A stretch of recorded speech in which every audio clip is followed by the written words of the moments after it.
Est-ce que cela vous est déjà arrivé de vous sentir complètement dépassé par toutes les choses à faire, au travail comme en famille? De devoir décider entre deux activités, une de votre vie professionnelle, l'autre de votre vie perso, et de ne pas savoir laquelle prioriser? Est-ce que vous organisez déjà vos journées, mais cela ne vous aide pas à vous sentir bien par rapport à comment vous utilisez votre temps? Auteur du livre à succès Les 7 habitudes de ceux qui réussissent tout ce qu'ils entreprennent, Stephen Covey souhaite nous aider à mieux organiser notre vie et notre emploi du temps, en introduisant un paradigme complètement nouveau. Le sujet de la gestion du temps s'est beaucoup développé dans les dernières décennies. 3 générations d'outils se sont succédées. La première génération consiste dans les listes de choses à faire. Cette approche permet de ne pas oublier les tâches à réaliser, de rester très flexible sur le choix de l'activité à un moment donné, mais ne permet pas de prioriser une tâche par rapport à une autre, et n'aide pas non plus à la tenue des délais. La deuxième génération consiste dans la planification à l'aide d'un agenda. Ici, l'efficacité progresse beaucoup, grâce à la préparation et à la définition d'objectifs. Par contre, ce système est assez rigide, et souvent nous pousse à mettre notre emploi du temps avant les personnes. La troisième génération introduit les priorités et les valeurs personnelles dans la gestion de son temps, ce qui permet de donner une structure à ses objectifs et introduit la notion de court terme et long terme. Même si cette approche semble complète et satisfaisante, en réalité elle contient des limitations qui peuvent devenir frustrantes. Elle limite la flexibilité et la spontanéité, peut mener à un sentiment de culpabilité et difficilement nous permet d'aller au-delà des choses urgentes. Afin d'introduire la quatrième génération, il est indispensable de comprendre la différence entre l'horloge et la boussole. L'horloge représente nos activités, nos rendez-vous, nos engagements. Il représente donc la manière dont nous utilisons les moments de notre journée. La boussole, quant à elle, représente notre conscience, nos valeurs et nos principes. Elle représente donc ce qui est important pour nous, ce qui guide notre vie.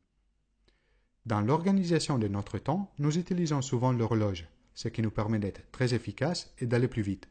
Mais cela ne nous met pas à l'abri du risque d'avancer plus vite dans la mauvaise direction. Pour avancer dans la bonne direction, il est préférable d'utiliser sa boussole. Pour atteindre sa destination, il vaut mieux marcher avec les bons caps plutôt que courir dans une autre direction. Dans la culture d'aujourd'hui, l'efficacité et la vitesse sont par contre très valorisées. Pris par l'urgence de toutes les tâches à accomplir, nous nous lançons dans une activité à l'autre en mode pompier. Nous avons développé une véritable addiction à l'urgence. Nous avons besoin du plaisir immédiat et de l'adrénaline d'un emploi du temps débordant. Mais dans une perspective de plus long terme, toutes ces tâches urgentes n'ont pas beaucoup de valeur. Pour sortir de la tyrannie de l'urgence, il faut focaliser son attention sur les choses importantes. Il est possible de classer nos activités selon ces deux critères, l'urgence et l'importance, ce qui porte à 4 cadrans. Dans le premier, on a les choses urgentes et importantes, des véritables crises qu'on doit absolument traiter.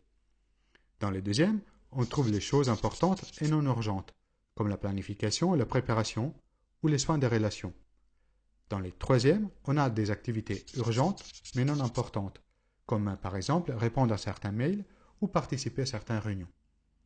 Dans le quatrième, on trouve ce qui n'est ni important ni urgent, des échappatoires, des trivialités.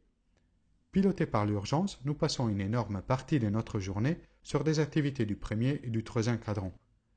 Nous y épuisons toute notre énergie, ce qui nous fait passer le temps restant dans les activités futiles du quatrième cadran. En donnant la priorité aux priorités, nous préférons l'important à l'urgent. Nous devons donc privilégier les activités du deuxième cadran. Pour trouver les temps nécessaires, il faut éliminer les activités du troisième. Pour réussir à mettre les choses importantes d'abord, il faut déjà savoir ce qui est important pour nous. Il existe 4 besoins humains fondamentaux dont dépend notre bonheur. Des besoins physiques, comme la santé, le repos, l'alimentation. Des besoins sociaux, la famille, les amis, notre rôle dans la société. Des besoins intellectuels, comme apprendre et se développer. Et des besoins spirituels, contribuer à des causes plus grandes que soi, aider les autres. Nous sommes souvent dans l'erreur de penser que ces besoins sont distincts et que le bonheur consiste à les satisfaire l'un après l'autre. En réalité, ces besoins sont interconnectés et c'est quand on arrive à les satisfaire tous ensemble que nous suivons notre boussole. Concrètement, pour vraiment donner la priorité aux priorités dans notre vie, Stephen Covey nous conseille de rédiger un énoncé de mission personnelle qui résume la contribution que nous souhaitons transmettre autour de nous. Pour sa rédaction, il est utile de penser aux différents rôles que nous remplissons dans notre vie. En famille, en tant que parents, couple, enfants, au travail, selon notre position et responsabilité, dans la société, en tant qu'amis, voisins, citoyens. et d'indiquer pour chacun des rôles nos valeurs profondes et intimes. L'énoncé des missions représente notre boussole. Nous pouvons ensuite aligner l'horloge à cette boussole en planifiant notre semaine en accord avec notre mission. Nous pouvons trouver un moment dans la semaine pour planifier les actions et les activités de chacun des rôles qui, si réalisés au cours de la semaine, contribuent véritablement à la qualité de notre vie. La planification à la semaine est préférable à une planification quotidienne parce que cette dernière ne permet pas un recul suffisant pour sortir du paradigme de l'urgence. Rester à son énoncé de mission sans planifier les activités importantes comporte par contre le risque de ne pas concrétiser ses priorités. Planifier son temps à l'échelle de la semaine est donc les bons compromis à garder. Cette planification permet de réduire significativement la frustration et l'anxiété qui souvent sont liées à nos préparations. Attention par contre au risque de devenir victime de sa planification. L'objectif ne doit pas être de remplir au maximum son emploi du temps. L'objectif est de s'assurer que nous avons réservé du temps dans notre semaine pour les choses importantes pour nous. La vie nous réserve constamment des imprévus, des challenges comme des opportunités. La connaissance de nos valeurs et nos principes nous aide à choisir à chaque moment la bonne priorité. S'il faut rester fidèle à son planning ou s'y accueillir la nouvelle opportunité puisqu'elle est plus importante. Vous l'avez compris, donner la priorité aux priorités est un paradigme qui va bien au-delà des conseils sur comment s'organiser et planifier son temps.